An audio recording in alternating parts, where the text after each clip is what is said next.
ಥಿಯಾಸಫಿಯ ಸಹೋದರ ಸಹೋದರಿಯರೇ, ಯಾವುದೇ ಭಾಷಣ ಮಾಡಿದ್ರೂ ಮೊದಲು ನಗಬೇಕು. ಯಾವಾಗ ನಗ್ತಾ ಇರಬೇಕು ನಾವು. ಇದು ನಂದು ಒಂದು ತತ್ವ. Smile smile, you are nearer to the god more than your prayers. ಅಂದರೆ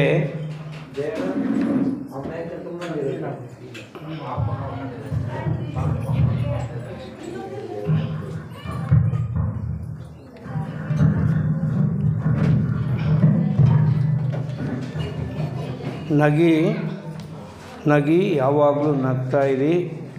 ನೀವು ದೇವರ ಸಾಮೀಪ್ಯದಲ್ಲಿ ನಿಮ್ಮ ಪ್ರಾರ್ಥನೆಗಿಂತಲೂ ಬೇಗ ಹೋಗ್ಬಿಡ್ತೀರಿ ಅಂತ ಅರ್ಥ. ಅದಕ್ಕೋಸ್ಕರ ಸ್ವಲ್ಪ ನಗೋಣ. ನಾನು ಯಾವಾಗಲೂ ಹೇಳೋದು ಕೋರ್ಟಿನ ವಿಷಯನೇ. ನಾನು ವಕೀಲ ಆಗಿದ್ದೆ, ನ್ಯಾಯಮೂರ್ತಿ ಆಗಿದ್ದೆ. ನನಗೆ ಗೊತ್ತಾಗೋದು ಕೋರ್ಟಿಂದೇ ಒಂದು ತಮಾಷೆ ಮಾಡೋಣ. ಆ ಜಡ್ಜ್ ಎಂಥವ್ರು ಅಂದರೆ, ಇಂದಿರಾ ಗಾಂಧಿಯವ್ರನ್ನ ದೊಡ್ಡಬಳ್ಳಾಪುರ ಕೋರ್ಟಿಗೆ ಕರೆಸಿದ್ರು. ಅವರು ಮ್ಯಾಜಿಸ್ಟ್ರೇಟ್ರಾಗಿದ್ದಾಗ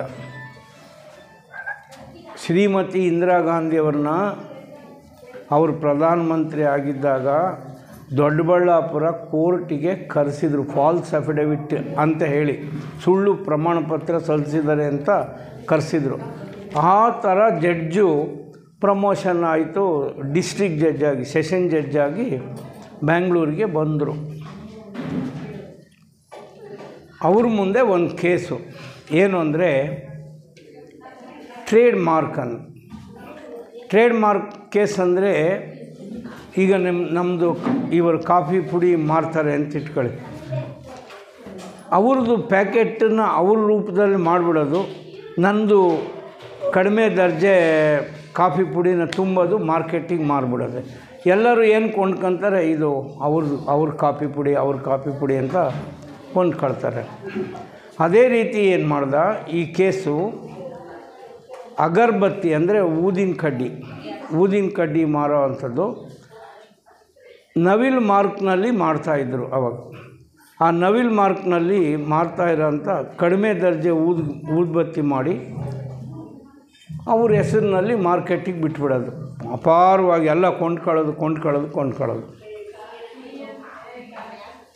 ಅವರಿಗೆ ಅನ್ನಿಸ್ತು, ವಾದಿಗೆ, ನನಗೆ ಅನ್ಯಾಯ ಮಾಡ್ತಾಯಿದ್ದಾರೆ, ನನಗೆ ತುಂಬ ನಷ್ಟ ಆಗ್ತಾಯಿದೆ ವ್ಯಾಪಾರದಲ್ಲಿ, ಅದರಿಂದ ಕೋರ್ಟ್ಗೆ ಹೋಗಬೇಕು ಅಂತ ಕೋರ್ಟ್ಗೆ ಇಂಜೆಕ್ಷನ್ ದಾವ ಹಾಕಿದ್ರು. ಸ್ವಾಮಿ, ಪ್ರತಿವಾದಿ ನನ್ನ ನವಿಲ್ ಮಾರ್ಕನ್ನು ಉಪಯೋಗಿಸಿ ವ್ಯಾಪಾರ ಮಾಡ್ತಾಯಿದ್ದಾನೆ, ಅಪಾರ ಲಾಭ ಗಳಿಸ್ತಾ ಇದ್ದಾನೆ, ನಂಗೆ ನಷ್ಟ ಆಗಿಬಿಟ್ಟಿದೆ ಅಂತ ಹೇಳಿಬೋದು.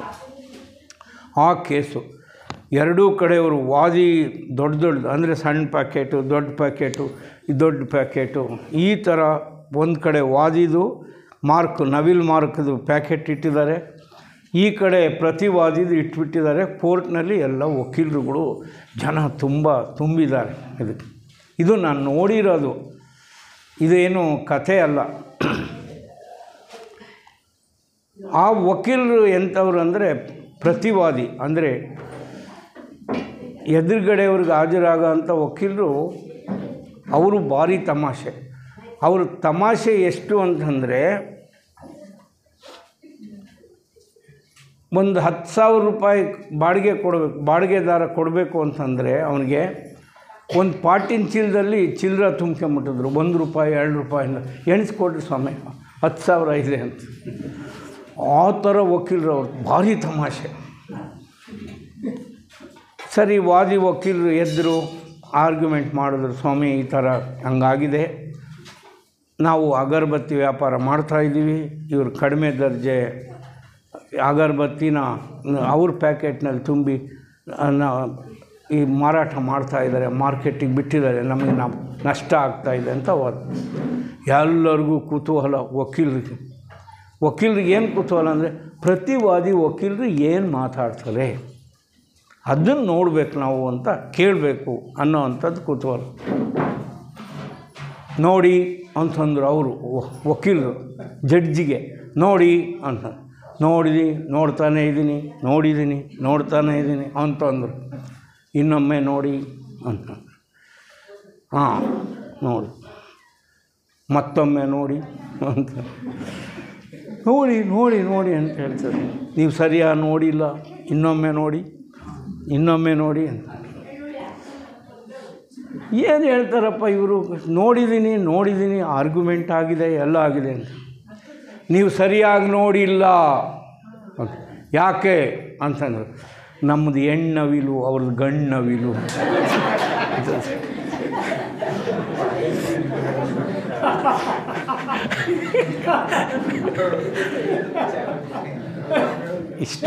ಇಷ್ಟು ಸಾಕು ಅನಿಸುತ್ತೆ. ಈಗ ವಿವೇಕಾನಂದರ ಬಗ್ಗೆ ಬರೋಣ. ಚೆನ್ನಾಗಿ ನಗ್ತಾ ಇರಬೇಕು. ನಮ್ಮ ಜೀವನದಲ್ಲಿ ನಕ್ಕರೆ ಅದೇ ಸ್ವರ್ಗ ಅಂತ ಹೇಳ್ತಾರೆ. ಆದರೆ ನಮ್ಮ ಬದುಕಿನಲ್ಲಿ ದುರಾಲೋಚನೆಗಳನ್ನು ತುಂಬಿ, ಕೆಟ್ಟ ಆಲೋಚನೆಗಳನ್ನು ತುಂಬಿ ತಲೆ ತುಂಬಿಸ್ಕೊಂಬಿಟ್ಟಿದೆ. ಅದು ಲೋಡ್ ಆಗಿಬಿಟ್ಟಿದೆ. ಒಳ್ಳೆಯ ಆಲೋಚನೆಗಳಿಗೆ ಸ್ಥಾನನೇ ಇಲ್ದಂಗೆ ಮಾಡ್ಕೊಂಬಿಟ್ಟಿದೆ. ಅದರಿಂದನೇ ನಾವೆಲ್ಲರೂ ದುಃಖ ಅನುಭವಿಸ್ತಾ ಇದ್ದೀವಿ. ಇದನ್ನು ನಾವು ತಿಳ್ಕೊಬೇಕಾದ್ರೆ, ಯಾರು as you think so you are. ನೀನು ಹೇಗೆ ಆಲೋಚನೆ ಮಾಡಬಲ್ಲೆಯೋ ನಿನ್ನ ಬದುಕು ಹಾಗೇ ಇರುತ್ತೆ. ನೀನು ನಗುವವನಾದರೆ ನಗ್ತಾನೇ ಇರ್ತೀಯ, ಅಳುವವನಾದರೆ ಅಳ್ತಾನೇ ಇರ್ತೀಯ. ಥಿಂಕಿಂಗ್, ಪವರ್ ಆಫ್ ಥಿಂಕಿಂಗ್ ಅಂತ ಒಂದು ಪುಸ್ತಕ ಇದೆ. ಅದನ್ನು ಪವರ್ ಆಫ್ ಹ್ಯಾಬಿಟ್ಸ್, ಅಭ್ಯಾಸಗಳ ಶಕ್ತಿ, ಆಲೋಚನಾ ಶಕ್ತಿ ಅನ್ನೋವಂಥದ್ದಿದೆ. As we think so you are. ಇಲ್ಲಿ ಒಬ್ಬ ಸ್ವಾಮಿ ವಿವೇಕಾನಂದರ ಬಗ್ಗೆ ನಾನು ಹೇಳ್ತೀನಿ, ನಥಿಂಗ್ ನೆಗೆಟಿವ್. ಅವರ ಇಡೀ ಜೀವನದಲ್ಲಿ ಯಾವತ್ತೂ ನಕಾರಾತ್ಮಕವಾದ ಚಿಂತನೆಯೇ ಅವ್ರ ಮನಸ್ಸಿನಲ್ಲಿ ಹೋಗಿಲ್ಲ. ತಾಯಿಯ ಗರ್ಭದಿಂದ ಹೇಗೆ ಬಂದಿದ್ದೀನೋ ಹಾಗೇ ಇದ್ದೀನಿ ಅಂತ ಹೇಳ್ತಾರೆ. ಬ್ರಹ್ಮಚರ್ಯ ಅಂದರೆ ಅದು ನಿಜವಾದ ನಿಷ್ಠಾವಂತ ಬ್ರಹ್ಮಚರ್ಯವನ್ನು ಸ್ವಾಮಿ ವಿವೇಕಾನಂದರು ಅನುಭವಿಸಿದ್ದಾರೆ. ಸೊ ಅದಕ್ಕಿಂತ ಮುಂಚೆ ನಾನು ನೆನಪು ಮಾಡ್ಕೋಬೇಕು. ಈಗ ಕಾರಹಳ್ಳಿನ ನೆನಪು ಮಾಡ್ಕೋಬೇಕು. ಆ ನೆನಪೇನೆಂದರೆ, ನಾನು ಎಲ್ಲ ಇಡೀ ಮತ್ತೋಡ್ನಲ್ಲೇ ಬಸ್ ಹತ್ತಬೇಕು, ಹೊಸದುರ್ಗಕ್ಕೆ ಓದಬೇಕಾದ್ರೆ ಕಾರಹಳ್ಳಿಯಿಂದ ಈಗ ಬದಲಾವಣೆ ಆಗಿದೆ, ಊರು ದೊಡ್ಡದಾಗಿದೆ. ಆವಾಗ ಇಷ್ಟೆಲ್ಲ ಇರಲಿಲ್ಲ. ಇದು ಊರು ಕಾರಹಳ್ಳಿ ಬಂತು. ಅಲ್ಲಿಂದ ಚಿತ್ರದುರ್ಗಕ್ಕೆ ಹೋಗ್ಬೇಕು, ಇಲ್ಲಿಂದನೇ ಬಸ್ನಲ್ಲಿ ಹೋಗ್ಬೇಕು. ಅಲ್ಲಿಂದ ದಾವಣಗೆರೆಗೆ ಹೋಗಬೇಕು, ಇಲ್ಲಿಂದನೇ ಬಸ್ನಲ್ಲಿ ಹೋಗ್ಬೇಕು. ಸೊ ಇಲ್ಲಿ ನನ್ನ ಸ್ನೇಹಿತರು ತುಂಬ ಇದ್ದಾರೆ. ಈಗ ಕರೆಯನ್ಮಯ್ಯ ಅವ್ರ ಬಗ್ಗೆ ನಮ್ಮ ಸಹೋದರಿ ಮಾತಾಡಿದ್ರು. ಅವ್ರ ಮಗ ಕಾಡಪ್ಪ, ಅವರು ನಮ್ಮನ್ನು ಮರೆಯೋಕ್ಕೆ ಆಗಲ್ಲ. ನನ್ನ ಆತ್ಮೀಯ ಸ್ನೇಹಿತರು, ನಾವು ಜೊತೆಯಲ್ಲಿ ಇದ್ದಂಥವರು, ನಾವು ಮರೆಯೋಕ್ಕಾಗಲ್ಲ. ಕೆಂಡಯ್ಯ ಅಂತ ಇನ್ನೊಬ್ಬರು ಅವರಿದ್ದಾರೆ, ಬಂದಿಲ್ಲ, ಸಿಕ್ಕಿಲ್ಲ ನನಗೆ. ಆದರೆ ಅವ್ರ ಹೆಸರು ಹೇಳ್ತಾ ಇದ್ದೀನಿ. ಕಾರಹಳ್ಳಿಗೆ ಬಂದಾಗೆಲ್ಲ ಅವ್ರ ಹೆಸರು ಹೇಳ್ತಾ ಇರ್ತೀನಿ. ಅವರು ನನ್ನ ಸ್ನೇಹಿತರು, ನಾವು ಕ್ಲಾಸ್ಮೇಟು. ಬಸಣ್ಣ, ಚೆನ್ನಪ್ಪ ಮೇಷ್ಟ್ರು ಬಂದಿದ್ದರು. ಅವರು ನಮ್ಮೂರಲ್ಲಿ ಮೇಷ್ಟ್ರಾಗಿದ್ದರು. ಅವರೊಬ್ಬರು ಚೆನ್ನಪ್ಪ, ಇನ್ನೊಬ್ಬರು ಚೆನ್ನಯ್ಯ ಅಂತ ಅವರು ಇದ್ದರು. ಬಸಣ್ಣ ಅಂದರೆ ನಮ್ಮ ಶಿವಣ್ಣ ಮಾಸ್ಟ್ರ ಇದು. ಇಬ್ಬರು ಗುರುಗಳನ್ನ ನಾನು ನೆನಪು ಮಾಡ್ಕೋಬೇಕು ಕಾರಹಳ್ಳಿನಲ್ಲಿ. ಅದನ್ನು ಮಾಡದೇ ಇದ್ದರೆ ನಾನು ದ್ರೋಹ ಮಾಡ್ದಂಗೆ, ನನಗೆ ನಾನೇ ದ್ರೋಹ ಮಾಡ್ದಂಗೆ. ಒಂದು ಶಿವಣ್ಣ ಮಾಸ್ಟರ್ ಭಾರಿ ಹೊಡ್ತಾ ಅಂದರೆ ಕಲ್ಲಕ್ಕಿ ಕೋಲಿನಲ್ಲಿ, ಅದು ಸಣ್ಣದಲ್ಲ. ಶಿಕ್ಷೆಯೇ ಶಿಕ್ಷಣ ನಮ್ಮ ಕಾಲದಲ್ಲಿ. ಶಿಕ್ಷಣ ಅಂದ್ರೇನು, ಓದು ಅಂದ್ರೇನು ಅಂದರೆ ಒದೆಯೋದು. ರೂಲರ್ ಸಿಕ್ಕಿದ ಏನೂ ಸಿಕ್ಕಲಿಲ್ಲ ಅಂತಂದರೆ ಕೈಯೋ ಕಾಲೋ ಹೆಂಗೋ ಹೊಡಿಯೋದು. ಒಟ್ಟಿಗೆ ಹೊಡಿಬೇಕಂದು ಮೂಲೆಗೆ ಹಾಕ್ಯಂದು ಹೊಡಿಯೋ ಅವನ್ನ ಅನ್ನೋ ಥರ. ಮನೆಯಾಗ ಹೋದ್ರೂ ಹೊಡ್ತಾ, ಕ್ಲಾಸಿಗೆ ಹೋದ್ರೂ ಬರೀ ಹೊಡ್ತಾ. ಆದರೂ ಅವರು ನನ್ನ ಗುರುಗಳು. ಯಾಕೆಂದರೆ ಅವರು ನನಗೆ ಅಕ್ಷರ ಕಲಿಸಿದ್ರು. ಗುರುವಿನ ಮನಸ್ಸು ಹೇಗಿರುತ್ತೆ ಅಂತ ನಾನು ಹೇಳ್ತೀನಿ. ನಾನು ಒಮ್ಮೆ ಬಂದೆ ಕಾರಹಳ್ಳಿಗೆ, ಅವರ ಆಶೀರ್ವಾದ ತಗೋಬೇಕು, ನನ್ನ ಗುರುಗಳಿದ್ದಾರೆ ಅಂತಂದು ನಾನು ಶಿವಣ್ಣ ಮಾಸ್ಟ್ರಿಗೆ ಹೋದೆ. ಅವ್ರಿಗೆ ಅಷ್ಟು ಹೃದಯ ತುಂಬಿ ಬಂದ್ಬಿಡ್ತದು. ನಾನು ಅವ್ರ ಮನೆಗೆ ಹೋಗಿದ್ದು ಇದು ನೋಡಿ. ನಾನು ಹೈಕೋರ್ಟ್ ಜಡ್ಜ್ ಆಗಿದ್ದೆ ಆವಾಗ ಅವ್ರಿಗೆ ಬಂದು ಎಷ್ಟು ನನ್ನ ಶಿಷ್ಯ ಅಂತೇಳಿ ಆಮೇಲೆ ಅವ್ರ ಮಗ ಹೊಸದುರ್ಗದಲ್ಲೂ ಒಂದು ಸ್ಕೂಲ್ ನಡೆಸ್ತಾಯಿದ್ರು. ಇವಾಗ ಅದೇನೋ PU ಕಾಲೇಜ್ ಆಗಿದೆ, ಅದು ಮಾರಾಟ ಮಾಡಿರ್ಬೋದು. ಇದು ಅಲ್ಲಿ ಕರ್ಕೊಂಡೋದ್ರು ನನ್ನ, ಇಲ್ಲಿ ಮಾತಾಡು ಬಿಲ್ಲಪ್ಪ, ನಮ್ಮ ಮಕ್ಕಳುಗಳಿಗೆ ತಿಳುವಳಿಕೆ ಕೊಡ್ರಿ ಅಂತ ಹೇಳಿದ್ರು. ಗುರುವಿನ ಮನಸ್ಸು ಹಾಗೆ. ಕಂಸಾಗರದ ನಾಗಪ್ಪ ಮಾಸ್ಟ್ರು, ಕಾರೇಳಿ ಶಿವಣ್ಣ ಮಾಸ್ಟ್ರು, ಇವರೆಲ್ಲ ನನ್ನ ಗುರುಗಳು. ಇದಕ್ಕಿಂತ ಇನ್ನೂ ದೊಡ್ಡ ಗುರುಗಳಿದ್ದರು. ಹನುಮಂತಪ್ಪ ಅವರು KM, ಈಗ ಅವರ ನಾರಾಯಣಪ್ಪ ಅವರ ಬಂದರಲ್ಲ, ಅವರು ನಾರಾಯಣಪ್ಪ ಅವರು ಬಂಜೆ ತೊಟ್ಲು ಅಂತ ನಾಟಕ ಕಲಿಸಿದರು. ಈಗಲೂ ನಮ್ಮ ಮತ್ತೋಡು ಪ್ರದೇಶದಲ್ಲಿ ಆ ನಾಟಕ ನೋಡಿರೋ ನೆನಪು ಮಾಡ್ತಾರೆ. ಇವತ್ತು ಬಂಜೆ ತೊಟ್ಲು ಆಡಿದರು, ಅದನ್ನು ಕಲಿಸಿದ್ದವರು ಹನುಮಂತಪ್ಪ ಮಾಸ್ಟರ್. ಅಪಾರವಾದಂಥ ಜ್ಞಾನಿ ಅವ್ರಿಗೆ.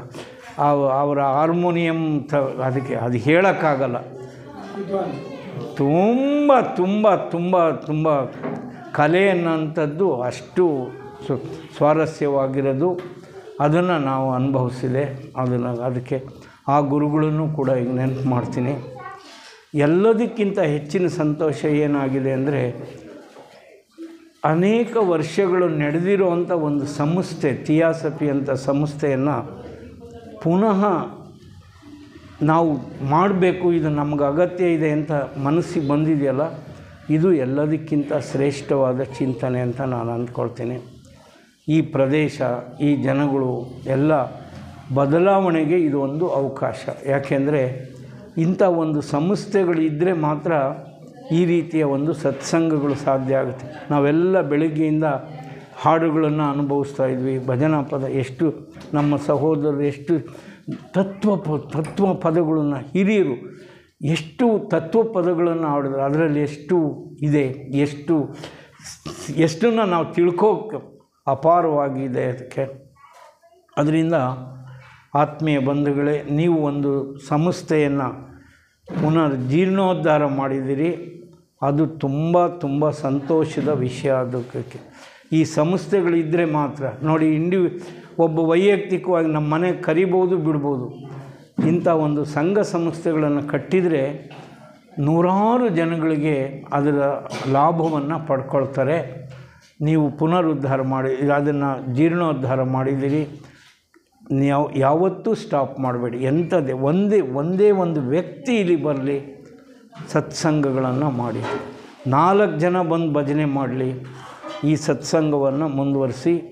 ಎಂದೂ ಕೂಡ ಖಂಡಿತವಾಗೂ ಸ್ಟಾಪ್ ಮಾಡಬೇಡಿ. ಯಾಕಂದರೆ ಸತ್ಸಂಗ ನಾವು ಅಂದ್ಕೊಂಡಿದ್ವಿ ಒಳ್ಳೆಯವ್ರ ಸಂಘ ಅಂತ, ಅದಕ್ಕಿಂತನೂ ದೊಡ್ಡ ಅರ್ಥ ಇದೆ. ಸತ್ಸಂಗ ಅಂದರೆ ಒಳ್ಳೆಯವ್ರ ಸಂಘ ಮಾಡೋದು, ಒಳ್ಳೆಯ ರೀತಿಯಲ್ಲಿ ಕಾಲ ಕಳೆಯೋದು ಅಂತ, ಭಗವಂತನ ಜೊತೆಗಿರೋದು ಅಂತ. ಸತ್ಸಂಗ ಅಂತಂದರೆ ನೀವು ತರ್ಕಾತೀತರಾಗಿಬಿಟ್ಟಿದ್ದೀರಿ. ನೀವು ತರ್ಕ ಮಾಡೋಕ್ಕೆ ಏನೂ ಬಾಕಿ ಇಲ್ಲ ನಿಮಗೆ. ನೀವು ಯಾರನ್ನಾರ ಕೇಳಿದರೆ, ತೆಂಡೂಲ್ಕರ್ ಮತ್ತು ಡಾಕ್ಟರ್ ರಾಜ್ಕುಮಾರ್, ವರನಟ ರಾಜ್ಕುಮಾರ್ ಈ ಮಾತನ್ನು ಹೇಳಿದ್ದೀನಿ. ಶತಕ ಅಂದರೆ 100 ಸೆಂಚುರೀಸ್ ಹೊಡೆದ್ಬಿಟ್ಟ ತೆಂಡೂಲ್ಕರ್ ಕ್ರಿಕೆಟ್ನಲ್ಲಿ. ಶತಕಗಳನ್ನು ಹೊಡೆದಾಗ ಆಗ ಹೇಳ್ದ ಅವನು ಇಂಟರ್ವ್ಯೂ ಮಾಡಿದಾಗ, I need not convince anybody ಅಂತ ಹೇಳಿದರು. ನಾನು ಯಾರನ್ನೂ ತೃಪ್ತಿ ಕೊಡಿಸಲಿಕ್ಕೆ ನನ್ನ ಬದುಕನ್ನು ಮಾಡಲ್ಲ, ನನ್ನ ತೃಪ್ತಿಗಾಗಿ ನಾನು ಮಾಡ್ತೀನಿ ಅಂತೇಳಿ. You can't convince others. ಯಾರನ್ನೂ ತೃಪ್ತಿಪಡಿಸೋಕ್ಕೆ ಸಾಧ್ಯ ಇಲ್ಲ. ನಮ್ಮನ್ನು ನಾವು ಆತ್ಮತೃಪ್ತಿ ಪಟ್ಕೊಳ್ಳೋಕ್ಕೆ ಸಾಧ್ಯ ಇದೆ. ಅದಕ್ಕಾಗಿ ಸತ್ಸಂಗ ಅದು ಅತ್ಯಂತ ಶ್ರೇಷ್ಠವಾದ್ದು, ಭಗವಂತನ ಜೊತೆಗಿರೋವಂಥದ್ದು ಅನ್ನೋದನ್ನು ಅರ್ಥ ತಗೋಬೇಕು. ಅಂದರೆ you are with the highest. ಯಾರೂ ಬಾಧೆ ಕೊಡಲಾರೋ ಅಂತಹ ಸಂಘಕ್ಕೆ ಸತ್ಸಂಗ ಅಂತ ನಾವು ಕರಿತೀವಿ. ಇಂಥ ಸಂಘಗಳಲ್ಲಿ ಸಾಮೂಹಿಕವಾಗಿ ಒಂದು ಹಾಡು ಹೇಳೋದ್ರಿಂದ, ಒಂದು ಮಾತು ಹೇಳೋದ್ರಿಂದ, ಒಳ್ಳೆಯ ಆಲೋಚನೆ ಹಂಚ್ಕೊಳ್ಳೋದ್ರಿಂದ ನಿರಂತರವಾಗಿ ಸತ್ಸಂಗ ನಡೆಯುತ್ತೆ. ಯಾವಾಗಲೂ ಕೂಡ ಯಾವುದೋ ಒಂದು ಹಾಡು ನಮಗೆ ಬಂದು ಮನಸ್ಸಿಗೆ ಬಂದು ನಮಗೆ ಧೈರ್ಯ ಕೊಡುತ್ತೆ. ನಮ್ಮ ಬದುಕು ಸುಂದರವಾಗಿರುತ್ತೆ. ಅದರಿಂದ ಈ ಸಂಸ್ಥೆಯನ್ನು ಎಂದೂ ನಷ್ಟ ಮಾಡಬೇಡಿ. ಇನ್ನೊಮ್ಮೆ ಈಗ ನಡೀತಾ ಇಲ್ಲಪ್ಪ ಅನ್ನೋ ಅಂಥ ಮಟ್ಟಕ್ಕೆ ಯಾವ ಕಾರಣಕ್ಕೂ ತರಬೇಡಿ. ಒಬ್ಬರಿದ್ರೂ ನಡೆಸ್ತೀವಿ, ಬಿಡೋದೇ ಇಲ್ಲ ಅನ್ನುವಂಥ ಒಂದು ಮನೋಧರ್ಮ ನೀವು ಇಟ್ಕೊಳ್ಳಿ ಅಂತ ಹೇಳಿ ಈಗ ಸ್ವಾಮಿ ವಿವೇಕಾನಂದರ ಬಗ್ಗೆ ನನ್ನ ಕೆಲವು ಚಿಂತನೆಗಳನ್ನು ಹಂಚ್ಕೊಳ್ಳೋಕ್ಕೆ ಇಷ್ಟಪಡ್ತೀನಿ. ನಾನು ಹಿನ್ನೆಲೆನ ಹೇಳಿದ್ದೀನಿ ಸ್ವಾಮಿ ವಿವೇಕಾನಂದರು.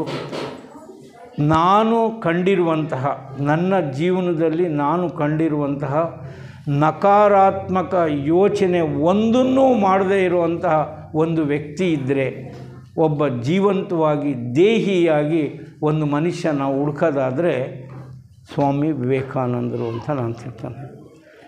39 ವರ್ಷದಲ್ಲಿ 300 ವರ್ಷ ಸಾಧನೆ, 3000 ವರ್ಷಗಳಾದರೂ ನೆನಪಿಡೋ ಅಂಥ ಕೆಲಸ ಮಾಡೋಕ್ಕೆ ಸಾಧ್ಯ ಆಗಿದ್ದರೆ ಸ್ವಾಮಿ ವಿವೇಕಾನಂದರು. ಈ ಲೀವ್ಡ್ ಓನ್ಲಿ ಫಾರ್ 39 ಇಯರ್ಸ್. 25 ಬಾಲ್ಯ, ಯೌವನ, ಕೌಮಾರ ಅಂತ ಕಳೆದುಬಿಡಿ.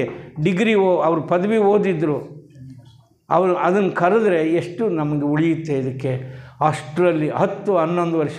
ನಮಗೆಲ್ಲ 70 ಆಗಿದೆ, ನನಗೆ ಇನ್ಯಾರಿಗೂ ಇನ್ನೂ 50, 60, 70. ನಾವೆಲ್ಲ ವಯಸ್ಸಾದವರು ಇದ್ದೀವಿ. ಏನು ಸಾಧನೆ ಮಾಡಿದ್ವಿ? ನಮ್ಮ ಊಟ ಮಾಡಿರೋದು ಬಿಟ್ಟುಬಿಟ್ರೆ ಇನ್ನೊಬ್ಬರು ಕೊಂಡಾಡೋ ಅಂಥ ಸಾಧನೆ ಏನು ನಮ್ಮದು? ಈ ಯೋಚನೆಯನ್ನು ನಾವು ಖಂಡಿತವಾಗೂ ಮಾಡಬೇಕು. ಆಗ ನಮ್ಮ ಬದುಕು ಬಹಳ ಸೊಗಸಾಗಿರುತ್ತೆ, ಬಹಳ ಸೊಗಸಾಗಿರುತ್ತೆ. ಈಗ ನಮ್ಮ ಶಂಕರಪ್ಪ ಅವರು ಇದ್ದಾರೆ, ಅವರು ನನ್ನ ಸ್ನೇಹಿತರು, ನಾನು ಅವರು ಕ್ಲಾಸ್ಮೇಟ್. ಅವರು ಅದು ದೇವಿ ಹಾಡು ಹೇಳ್ತಾಯಿದ್ರು. ಇನ್ನೊಬ್ಬ ಶಂಕರಪ್ಪರಿದ್ದರು. ಇವರಿಬ್ಬರೂ ಯಾವಾಗಲೂ ಅವ್ರದ್ದು ದೇವಿ ಮಹಾತ್ಮೆ ಅಂತ ಒಂದು ನಾಟಕ ಆಡಿಸಿದ್ರು. ಅವ್ರಿಗೆ ಆ ಹಾಡನ್ನು ಹೇಳ್ತಾಯಿದ್ರು ಅವ್ರಿಗೆ, ನನಗೆ. ಸೊ ಯಾಕೆ ಸ್ನೇಹ ಇರಬೇಕು ಅಂತಂದರೆ, ಆಗಲೇ ಅವರು ಪಕ್ವತೆ ಆಗಿದೆ. ಅವ್ರಿಗೆ ಆ ಹಾಡನ್ನು ಕೇಳಬೇಕು, ಅದನ್ನು ಹೇಳಬೇಕು, ಪುನಃ ಹೇಳಬೇಕು ಅನ್ನೋ ಅಂಥದ್ದು ಅವ್ರ ಮನಸ್ಸಿಗೆ ಬಂದಿದೆ. ಅಂದರೆ ಆಧ್ಯಾತ್ಮಿಕ ಜೀವಿ ಆಗಿ ಬೆಳ್ಕೊಳ್ತಾ ಇದ್ದಾರೆ. ಅಂಥ ಯೋಚನೆ ನಮಗಿರಬೇಕು, ಸಂಸ್ಕಾರಗಳಿರಬೇಕು. ಶಾಲೆ, ನಾವು ಕಳಿಸೋವಂಥ ಶಾಲೆಯಲ್ಲಿ ಆಧ್ಯಾತ್ಮಿಕತೆ ನಶಿಸಿ ಹೋಗ್ತಾ ಇದೆ.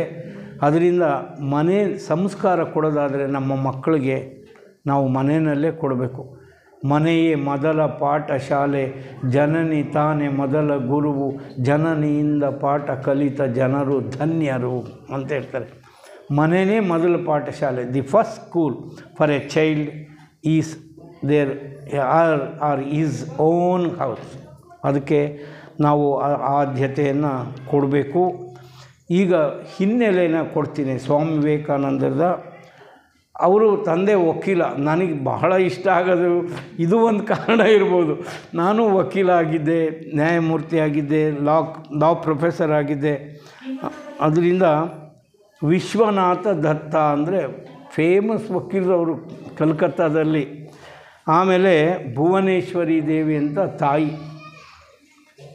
ವಿಶ್ವನಾಥ ದತ್ತ ತಂದೆ ವಕೀಲರು, ಭುವನೇಶ್ವರಿ ದೇವಿ ತಾಯಿ.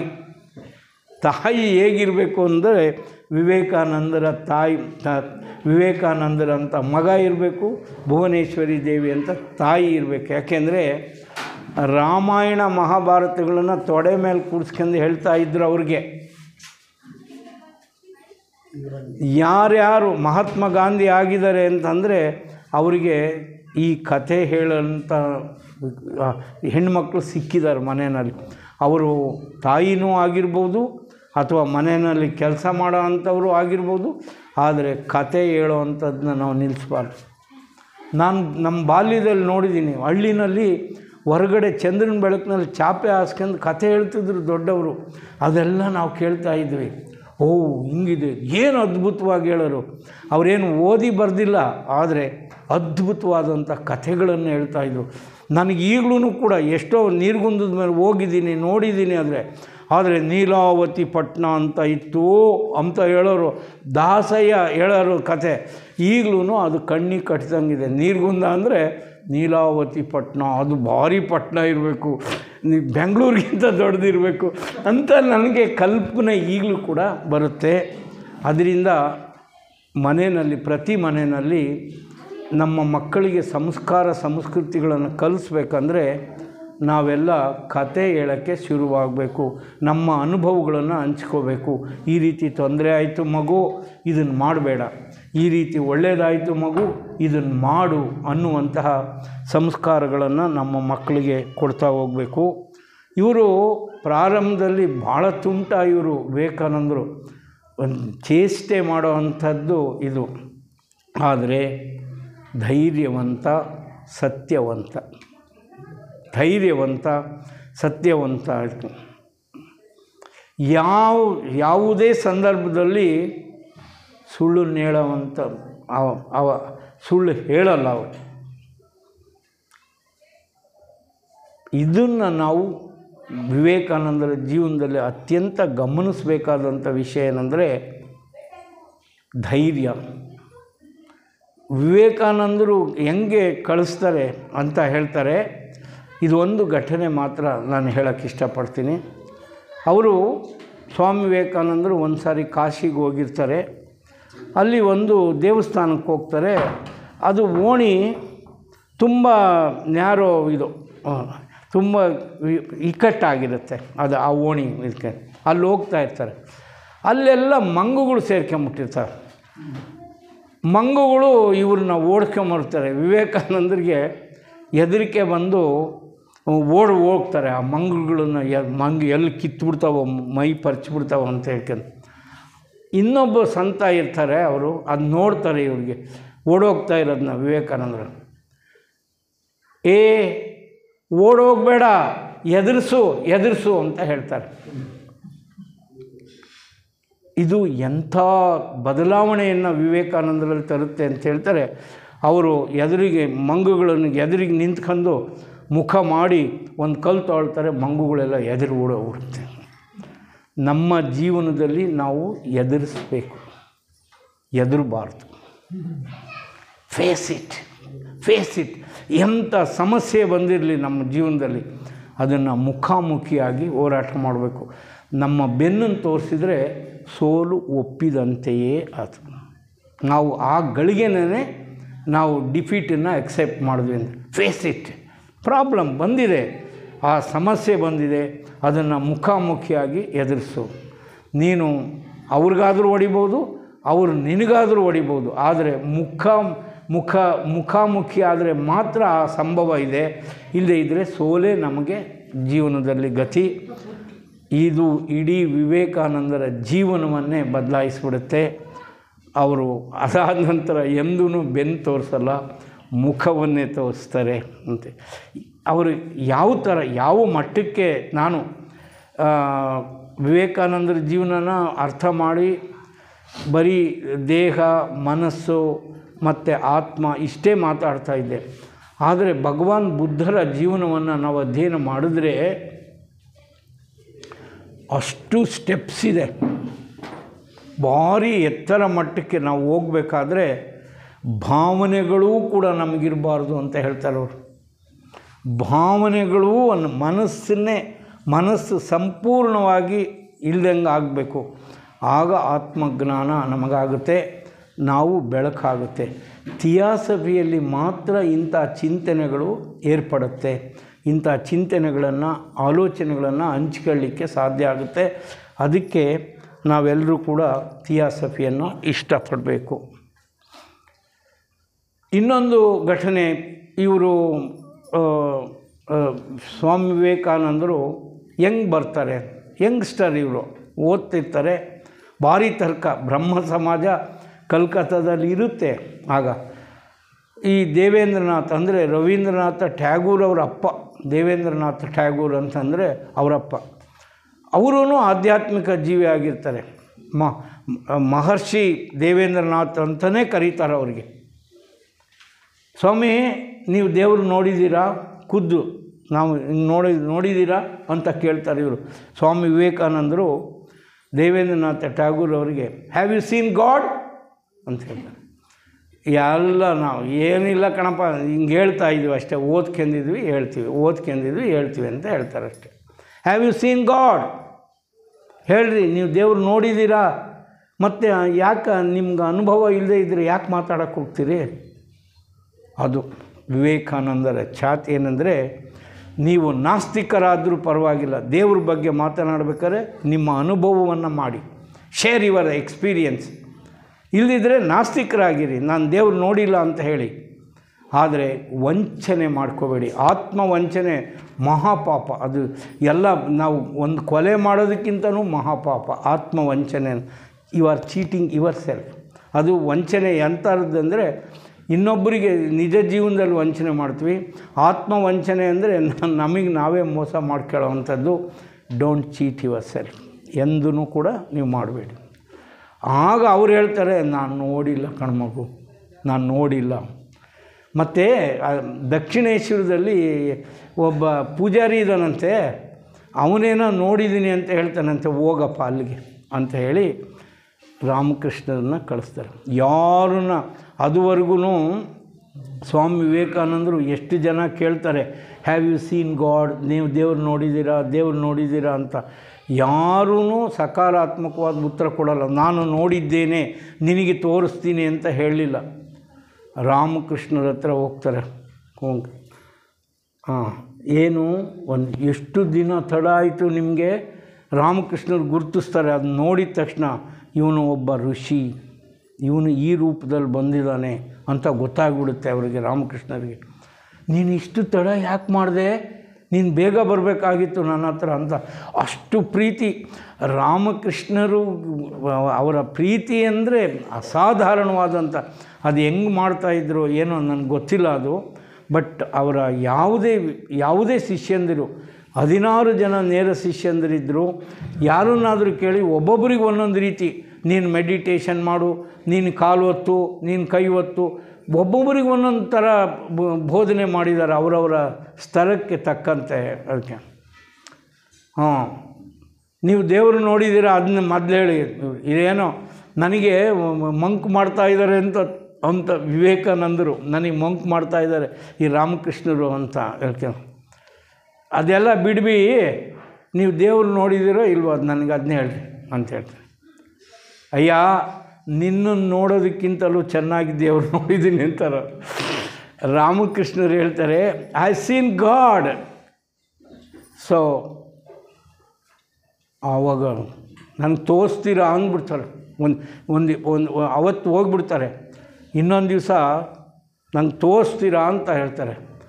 ಸುಮ್ಮನೆ ಹಿಂಗೆ ಟಚ್ ಮಾಡ್ತಾರೆ ರಾಮಕೃಷ್ಣರು. ಭೂಮಿಯೆಲ್ಲ ಗಿರ ಗಿರ ಗಿರ ಗಿರ ತಿರುಗಂಗೆ ಆಗುತ್ತೆ. ಎಲ್ಲ ಕಲ್ಲು ಮಣ್ಣು ಯಾವ ವ್ಯತ್ಯಾಸನೇ ಕಾಣಿಸಲ್ಲ. ಎಲ್ಲ ಏನು ಮಾಡ್ತಾಯಿದ್ದೀರಾ?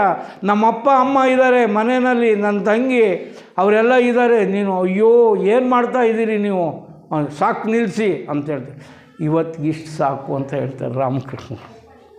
That's the power of Ramakrishna. Ramakrishna ಅದನ್ನು ಹೇಳೋಕ್ಕೆ ಸಾಧ್ಯ ಇಲ್ಲ. ಅದಕ್ಕೆ ಅಲ್ಲಿ ಸ್ವಾಮಿ ವಿವೇಕಾನಂದರು ಇದನ್ನು ತೊಳ್ತಾರೆ.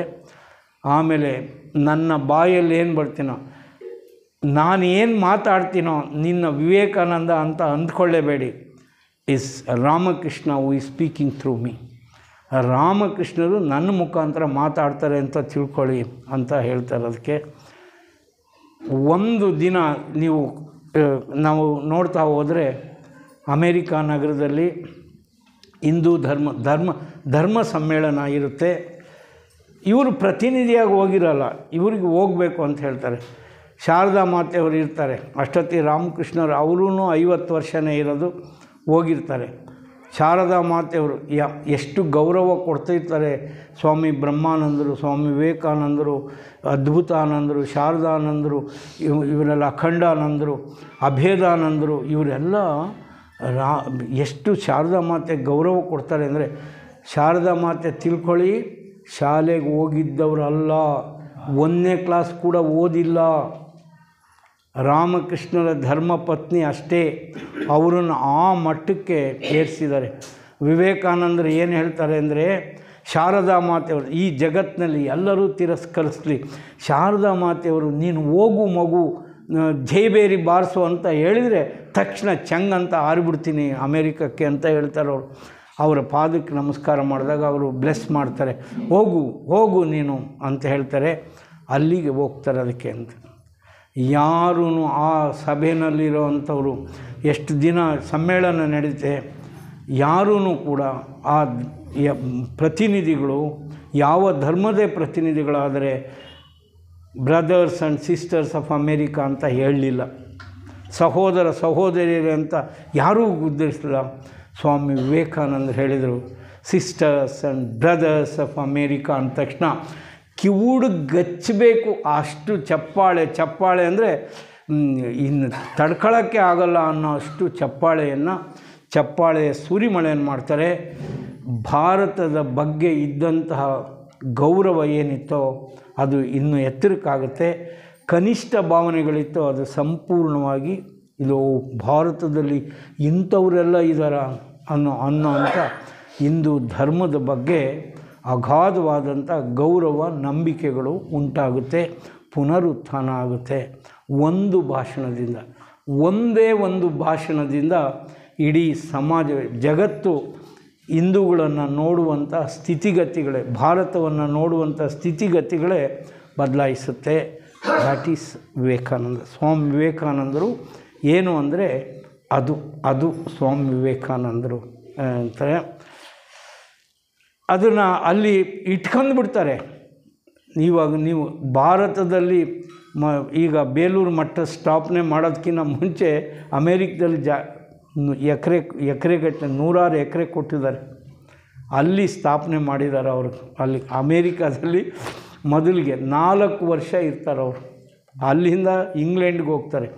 ಅಲ್ಲಿ ಹೋದಾಗ ಸಿಸ್ಟರ್ ನಿವೇದಿತಾ ಅವರೆಲ್ಲ ಸಿಗ್ತಾರೆ. ಭಾರತದ ಮಹಿಳೆಗೆ ಶಿಕ್ಷಣ ಬೇಕಾಗಿದೆ, ಅದಕ್ಕೋಸ್ಕರ ನಿಮ್ಮ ಬಾಮ ಅಂತ ಹೇಳಿ ಸಿಸ್ಟರ್ ನಿವೇದಿತನ ಕರ್ಕೊಂಬರ್ತಾರೆ. ಅವರು ಸಿಸ್ಟರ್ ನಿವೇದಿತಾ ಶಾಲೆ ಅಂತ ಇವತ್ತು ಕೂಡ ಕಲ್ಕತ್ತಾದಲ್ಲಿ ನೀವು ಹೋದರೆ ನೋಡ್ಬೋದು ಅಂತ. ಮಹಿಳೆಗೆ ಶಿಕ್ಷಣವನ್ನು ಪ್ರಾರಂಭ ಮಾಡಿದ್ರು. ಹಾಗೆ ಸ್ವಾಮಿ ವಿವೇಕಾನಂದರು ಎಜುಕೇಷನ್, ಅದ್ರ ಬಗ್ಗೆ ನಾನು ವಿವೇಕಾನಂದರ ಆಲೋಚನೆ ಎಜುಕೇಷನ್ ಬಗ್ಗೆ ಏನೇ ಅಂತ ಒಂದು ಹಂಚ್ಕೊಳ್ಳೋಕ್ಕೆ ಇಷ್ಟಪಡ್ತೀನಿ. Every soul is potentially divine.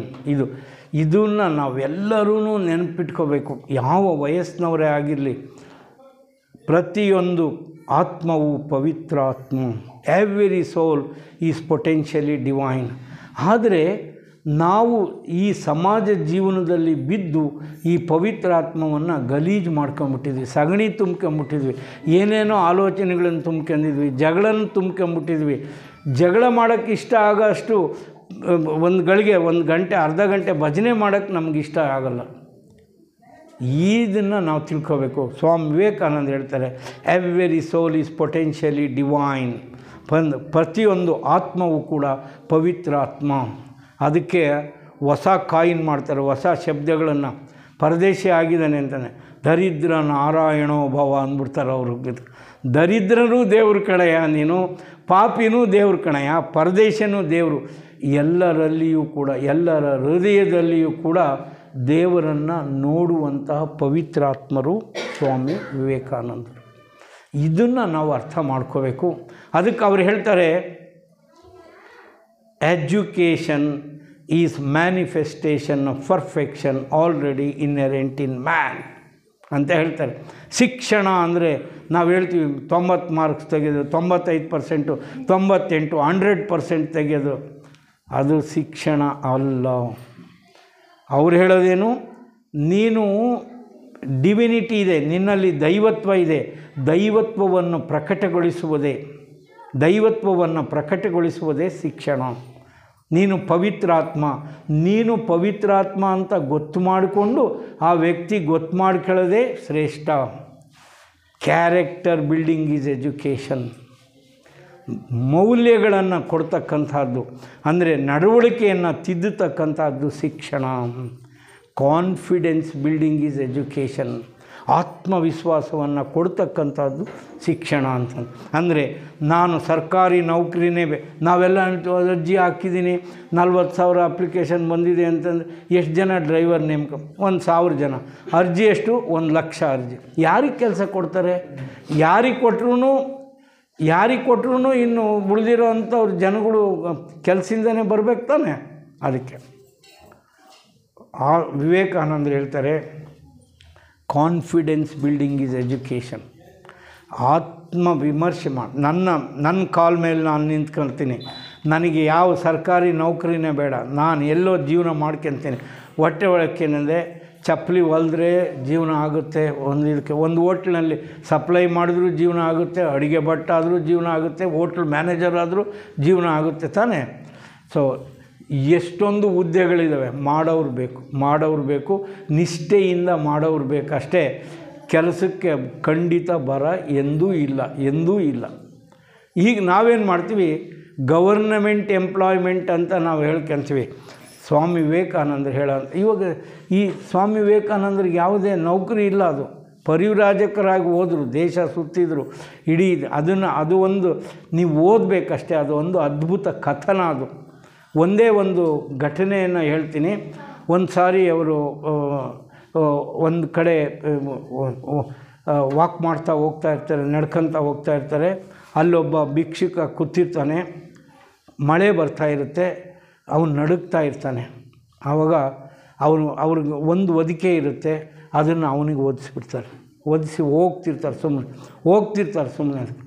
ಸ್ವಾಮಿ ನಿಮ್ಮ ಹೊದಿಕೆ ಅದನ್ನೇ ಓದಿಸ್ಬಿಟ್ರಲ್ಲ, ಅವನಿಗೆ ನನಗಿನ್ನ ಅಗತ್ಯ ಜಾಸ್ತಿ ಇದೆ, ಅದಕ್ಕೋಸ್ಕರ ಅವನಿಗೆ ಓದಿಸಿದ್ದೀನಿ ಅಂತ ಹೇಳ್ತಾರೆ. Can we leave like that? ಆ ರೀತಿ ಜೀವನ ನಾವು ಕಟ್ಕೊಳ್ಳೋಕ್ಕಾಗುತ್ತಾ? ಅದೇ ಥಿಯಾಸಫಿ. ದ್ಯಾಟ್ ಈಸ್ ಥಿಯಾಸಫಿ ಅಂದರೆ ನೀನು ಏನು ವೈಯಕ್ತಿಕವಾಗಿ ಈ ಭೂಮಿಗೆ ಬಂದಿದೆಯಲ್ಲ, ಎಲ್ಲರ ಜೊತೆಗೂ ನಗ್ತಾ ಹೋಗು, ನೀನು ಕೆಲಸ ಮಾಡಿ ಹೋಗ್ತಾ ಇರು, ನೀನು ಇಲ್ಲಿ ಇರೋಕ್ಕೆ ಹೋಗಬೇಡ. ಈ ಭಾವನೆಯನ್ನು ನಾವು ತಳೆಯೋಕ್ಕೆ ಸಾಧ್ಯ ಇದೆಯಾ ಅನ್ನೋದೇ ಥಿಯಾಸಫಿ. ಅಟ್ಲೀಸ್ಟ್ ಸತ್ಸಂಗಗಳು ನಾವೆಷ್ಟು ಇವತ್ತಂತೂ ತುಂಬ ಖುಷಿಯಾಗಿದೆ ನನಗೆ. ಯಾಕೆಂದರೆ ಸತ್ಸಂಗದಲ್ಲಿ ನಾವು ಅಪಾರವಾಗಿ ಕಾಲವನ್ನು ಕಳೀತಾ ಇರ್ತೀವಿ. ಸೊ ವಿವೇಕಾನಂದರ ಬಗ್ಗೆ ನಾನು ಉಪದೇಶಗಳನ್ನು ಮಾತ್ರ ತಗೊಳ್ತೀನಿ. ಇನ್ನೊಂದು 2-3 ಉಪದೇಶಗಳನ್ನು ಹೇಳಿ ನನ್ನ ಮಾತನ್ನು ಮುಗಿಸ್ತೀನಿ. ನಿನಗೆ ನಿನ್ನಲ್ಲಿ ನಂಬಿಕೆ ಇಲ್ಲದಿದ್ದರೆ ಮುಕ್ತಿ ಇಲ್ಲ. ಫ್ರೀಡಮ್ ಅಂತ ನಾವು ಆಗಸ್ಟ್ 15 ಸ್ವಾತಂತ್ರ್ಯ ಅಂತ, ಅಯ್ಯೋ ಅದು ಪರಕೀಯರ ಆಡಳಿತದಿಂದ ವಿಮುಕ್ತಿ ಅಷ್ಟೇ. ನಿನಗಿದೆಯಲ್ಲ, ನಿನಗೆ ಪಂಚೇಂದ್ರಿಯಗಳಿದಾವಲ್ಲ, ಕಾಟ ಕೊಡ್ತಾ ಇದ್ದಾವಲ್ಲ, ಅದರಿಂದ ಎಲ್ಲಿ ಮುಕ್ತಿ ಆಗಿದೆ ನಿನಗೆ? ಇದಕ್ಕೆ ಕೂತ್ಕೊಂಡ್ರೆ ನಿಂತ್ಕೊಂಡ್ರೆ ಎಲ್ಲ ಹಿಂಸೆ ಅನುಭವಿಸ್ತಾ ಇದೆಯಲ್ವ ನೀನು, ಅದರಿಂದ ಮುಕ್ತಿ. ಅದು ಫ್ರೀಡಮ್ ಅಂದರೆ. ಮುಕ್ತಿ ಮೀನ್ಸ್ ನಮ್ಮ ಧರ್ಮದಲ್ಲಿ ಮಾತಾಡಿರೋವಂಥ ಮುಕ್ತಿನೇ ಬೇರೆ, ಸಾಮಾಜಿಕವಾಗಿ ಲೌಕಿಕವಾಗಿ ಸಿಕ್ಕಿರೋವಂಥ ಫ್ರೀಡಮ್ಮೇ ಬೇರೆ. ಅದು ಲಿಬರೇಟ್.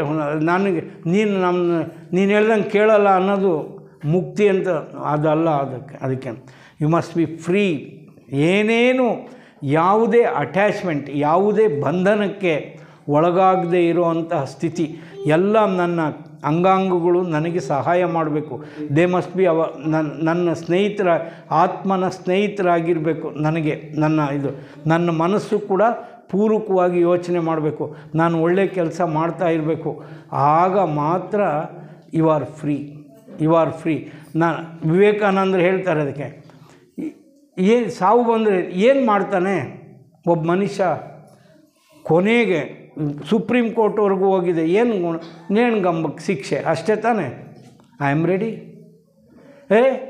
ಯಾರು ವಿವೇಕಾನಂದರನ್ನ ಸಾಯಿಸೋಕ್ಕೆ ಹೋಗ್ತಾರೆ. ಆವಾಗ ವಿವೇಕಾನಂದರು ಏನೂ ಮಾಡಿಲ್ಲ. ಆಯ್ತಪ್ಪ ಅಂತ. ಐ ಹ್ಯಾವ್ ಕಾಂಕ್ವೆರ್ಡ್ ಡೆತ್ ಅಂತ ಹೇಳ್ತಾರೆ.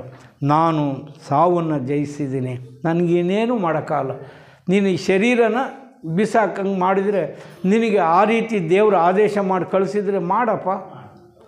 ಗಾಂಧೀಜಿಯವರ ಜೀವನದಲ್ಲೂ ಇಂಥ ಪ್ರಸಂಗಗಳನ್ನು ನೀವು ನೋಡ್ಬೋದು.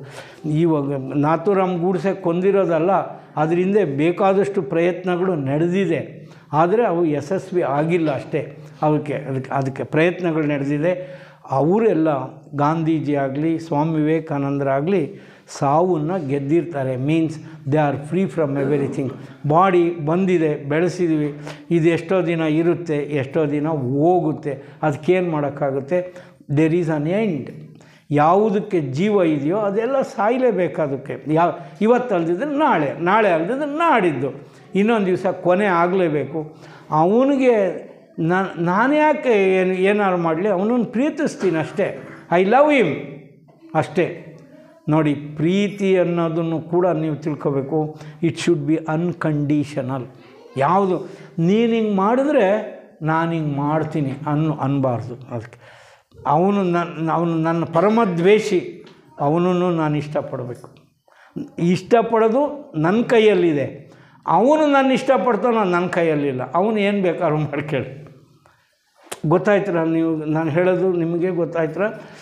ನಾವು ಇಷ್ಟಪಡ್ಬೋದು, ಅದೇ ರೀತಿ ಆ ಮನುಷ್ಯ ನನ್ನ ಇಷ್ಟಪಡ್ತಾನೋ ಇಲ್ವೋ ಗೊತ್ತಿಲ್ಲ. ಅದು ನನ್ನ ಕೈಯಲ್ಲಿ ಇಲ್ಲ. ಅದು ಇಟ್ಸ್ ಅನ್ಕಂಡೀಷನಲ್. ಆ ಕಂಡೀಷನ್ ಇರಲೇಬಾರ್ದು. ಯಾವುದೇ ನಿರ್ಬಂಧ ರಹಿತವಾದಂತಹ ವ್ಯಕ್ತಿಗೆ ಸಹಾಯ ಮಾಡುವಂತಹ ಮನೋಧರ್ಮ ಇದೆಯಲ್ಲ, ಅದಕ್ಕೆ ಪ್ರೀತಿ ಅಂತ ನಾವು ಕರಿತೀವಿ. ಅಪಾರವಾಗಿ ನೀವು ವಿವೇಕಾನಂದರ ಜೀವನವನ್ನು ಓದಿದರೆ ಅಪಾರವಾದಂಥ, ಅದು ಒಂದೊಂದು ವಿಷಯ ಅಲ್ಲ, ಅದು ಅವ್ರಿಗೆ ಎಲ್ಲೆಲ್ಲ ಹೋಗಿದ್ದಾರೆ, ಅದಕ್ಕೆ ಅಪಾರವಾಗಿ ಪ್ರೀತಿ ಮಾಡ್ತಾರೆ. ಅದನ್ನು ನೋಡ್ಕೊಳ್ಳಿ. ನೋಡಿ, ಹಿಂದೆ ಅಂದರೆ ಓಲ್ಡ್ ರಿಲಿಜನ್ ಇತ್ತು. ಅದೇನೆಂದರೆ ದೇವರು ನಮ್ಮದೇ ಇದ್ದರೆ, ಹಿಂದಿನ ಧರ್ಮ ಹೇಳ್ತಾ ಇತ್ತು, ದೇವರನ್ನ ನೀನು ನಂಬದೇ ಇದ್ದರೆ ನಾಸ್ತಿಕ ಕಣೆಯ, ನೀನು ಆಸ್ತಿಕ ಅಲ್ಲ ಅಂತ ಹೇಳ್ತಾ ಇತ್ತು. ಆದರೆ ಹಿಂದೆ ಟುಡೇಸ್ ರಿಲಿಜನ್, ಇಂದಿನ ಧರ್ಮ ಏನು ಹೇಳುತ್ತೆ ಅಂದರೆ, ಯಾರು ತನಗೆ ತನ್ನಲ್ಲಿ ವಿಶ್ವಾಸ ಇಲ್ವೋ ಅವನು ನಾಸ್ತಿಕ. You must have self confidence. I will conquer, I will do this, why not ಅನ್ನೋ ಅಂಥ ಆತ್ಮವಿಶ್ವಾಸ ನಮ್ಮಲ್ಲಿ ಇರಬೇಕು. That's power of Vivekananda. ಆ ರೀತಿ ಸ್ಫೂರ್ತಿ. ಈಗ ದಿವ್ಯತ್ರಯರು ಅಂತ ನಾನು ಪುಸ್ತಕ ಓದಿದ್ದೆ. ನಾನು ನಮ್ಮ ಬ್ರದರ್ಗೆ ಸೌಖ್ಯಾನಂದರಿಗೆ ಬೆಂಗಳೂರಿಗೆ ಫೋನ್ ಮಾಡಿದಾಗ ಅವರು ಇಲ್ಲ ಸ್ಫೂರ್ತಿ ಅಂತ ಇನ್ನು ಹೊಸ ಬುಕ್ ಬಂದಿದೆ ಅಂತ ಹೇಳ್ತಾರೆ. ಇವರೆಲ್ಲರೂ ಸ್ಫೂರ್ತಿ ನಮಗೆ, ನಮ್ಮ ಜೀವನಕ್ಕೆ. ಅದನ್ನು ತರಿಸ್ತಾ ಇದ್ವಿ, ಅಲ್ಲಿ ಕೊಡ್ತೀವಿ ಅದನ್ನು ಒಂದು ಇದರಲ್ಲಿ. ಇನ್ನೊಂದು ಇದನ್ನು ಎಲ್ಲರಿಗೂ ಹೇಳಬೇಕು. ನೋಡಿ, ನಮ್ಮ ಯುವಕರಿದ್ದಾರೆ, ಅಪ್ಪ ಅಮ್ಮ ಕಷ್ಟಪಟ್ಟು ಓದಿಸ್ತಾರೆ, ಅವರು ಹೋಗಿಬಿಡ್ತಾರೆ, ತಹಸೀಲ್ದಾರ್ನೋ ಅಸಿಸ್ಟೆಂಟ್ ಕಮಿಷನೋ ಏನೋ ಒಂದು ಆಗ್ತಾರೆ, ಮರ್ತೇ ಬಿಡ್ತಾರೆ ಅಪ್ಪ ಅಮ್ಮನ. ಇದಕ್ಕೆ ಅಂತ ವಿವೇಕಾನಂದರ ಯೋಚನೆ ನೋಡಿ ಹೇಳ್ತಾರೆ, ಬೇರೆಯವರ ಶ್ರಮದಿಂದ ವಿದ್ಯಾಭ್ಯಾಸವನ್ನು ಪಡೆದು ಅವರಿಗಾಗಿ ಮರುಗದ ಪ್ರತಿಯೊಬ್ಬ ಮಾನವನು ತಾನು ವಿಶ್ವಾಸಘಾತುಕನೆಂದು ಕರೆಯುತ್ತೇನೆ ಅಂತ ಹೇಳ್ತಾರೆ. Is a cheat of first class. ಯಾರು ಇನ್ನೊಬ್ಬರ ಹಣದಿಂದ ವಿದ್ಯಾಭ್ಯಾಸವನ್ನು ಮಾಡಿ ದೊಡ್ಡ ದೊಡ್ಡ ಪದವಿಗಳನ್ನು ಗಳಿಸ್ತಾರೋ ಆ ಮನುಷ್ಯ ಸಮಾಜಕ್ಕೆ ಏನು ಸೇವೆ ಮಾಡದೇ ಇದ್ದರೆ ಅವನು ದೊಡ್ಡ ದ್ರೋಹಿ, ಸಮಾಜಘಾತುಕ ಅಂತ ನಾವು ಕರಿಬೇಕು ಅಂತ. That's what Vivekananda says. ಇಂಥದ್ದು ಈ ಆಲೋಚನೆ ನಮ್ಮ ಮಕ್ಕಳಿಗೆ ಕೊಟ್ಟರೆ, ಶಾಲಾ ಮಕ್ಕಳುಗಳಿಗೆ, ಇಂಥ ಮಕ್ಕಳಿಗೆ ಅವ್ರು ತುಂಬ್ಕೊಂಡು ಹೋದರೆ ನಾನು ಸಮಾಜಕ್ಕೆ ಒಳ್ಳೇದು ಮಾಡಬೇಕು ಅಂತ ಅವ್ರಿಗೆ ವಿದ್ಯಾಭ್ಯಾಸದಲ್ಲಿ ಕಲಿತಾರ ಇಲ್ವೋ, ಅದನ್ನು ಹೆಚ್ಚು ತುಂಬಬೇಕು ನಮಗೆ. ನಮ್ಮ ಪ್ರತಿಯೊಂದು ಶಾಲೆಯಲ್ಲೂ ಶಾಲಾ ಮಕ್ಕಳುಗಳನ್ನು ಇಂಥ ಸಮಾರಂಭಕ್ಕೆ ಕರಿಬೇಕು. ಇಲ್ಲಿ ಅವ್ರಿಗೆ ಹೇಳಬೇಕು, ಯಾಕೆಂದರೆ ಅವರಲ್ಲಿ ರಾಷ್ಟ್ರದ ಭವಿಷ್ಯ ಅವ್ರ ಕೈಯಲ್ಲಿ ಇದೆ. ಅದನ್ನು ನಾವು ಮಾಡಬೇಕು ಅಂತ ನೋಡಿ. ಅವರು ರಿಲಿಜನ್ ಹೇಳ್ತಾರೆ, ಸ್ವಾಮಿ ವಿವೇಕಾನಂದರು ಹೇಳ್ತಾರೆ, ಅನ್ನ ನೀಡುವುದೇ ನನಗೆ ಪರಮಧರ್ಮ ಅಂತ ಹೇಳ್ತಾರೆ. ಯಾರು ಉಪವಾಸ ಇರ್ತಾರೋ ಅವರಿಗೆ ಊಟ ಕೊಡೋದೇ ಕಣೆಯ ಧರ್ಮ, ಇನ್ನೇನು ಇದಕ್ಕೆ ಜಾಸ್ತಿ ಇದೆ ಅಂತ ಹೇಳ್ತಾರೆ. ಇಂಥದ್ದು ಇನ್ನು ಎಷ್ಟೋ ನೀವು ಕೆಲಸವೆಲ್ಲ ಒಂದು ಪ್ರಾರ್ಥನೆ, ಪೂಜೆ ಅಂತ ಹೇಳ್ತಾರೆ ಅವ್ರಿಗೆ. ಅದಕ್ಕೆ ನೀವು ವಿವೇಕಾನಂದರ ಬಗ್ಗೆ ಹೇಳೋದಾದರೆ, ರಾಮಕೃಷ್ಣ ಆಶ್ರಮದಲ್ಲಿ 9 ವಾಲ್ಯೂಮ್ಸ್ ಇದೆ. ಕನ್ನಡದಲ್ಲೂ ಇದೆ, ಇಂಗ್ಲೀಷ್ನಲ್ಲೂ ಇದೆ. ಅದನ್ನು ಕೊಂಡು ಓದಿದರೆ ಅದರಲ್ಲಿ ಒಂದು ಪತ್ರ ವ್ಯವಹಾರ ಮಾಡಿರೋ ಅಂಥದ್ದಿದೆ. ಆ ಪತ್ರ ವ್ಯವಹಾರಗಳನ್ನು ನೋಡಿದರೆ ಅವರ ಮನಸ್ಸು ಎಷ್ಟು ತುಡಿತದಿಂದ ಮಿಡಿತದಿಂದ ಇದೆ, ಅವರು ಹೇಗೆ ಸಾಧನೆ ಮಾಡಿದ್ದಾರೆ ಎನ್ಕೆಂತ. ಈವನ್ ಬೇಲೂರು ಮಠ ಇವಾಗ ಕಟ್ಟಿದಾರಲ್ಲ, ಕಲ್ಕಟ್ಟ ಹೈಕೋರ್ಟ್ನಲ್ಲಿ ಕೇಸನ್ನು ಅವರು ವಾದ ಮಾಡ್ತಾರೆ. ಅವರು ವಾದ ಮಾಡಿ ಜಯಶೀಲರಾಗಿ ಕಟ್ತಾರೆ. ಪ್ರಪಂಚದ ಆದ್ಯಂತ ಅಲ್ಲಿ ಬರೆದವರೇ ಇಲ್ಲ ಇವತ್ತಿನ ದಿವಸ. ಪ್ರಧಾನಮಂತ್ರಿಯನ್ನು ಒಳಗೊಂಡು ನಮ್ಮ ದೇಶದ ಎಲ್ಲ ಶ್ರೇಷ್ಠರು, ಎಲ್ಲ ಸಾಧು ಸಂತರು, ಜಗತ್ತಿನ ಎಲ್ಲ ಸಾಧು ಸಂತರು ಬಂದು ಹೋಗ್ತಾರೆ ಬೇಲೂರು ಮಠಕ್ಕೆ.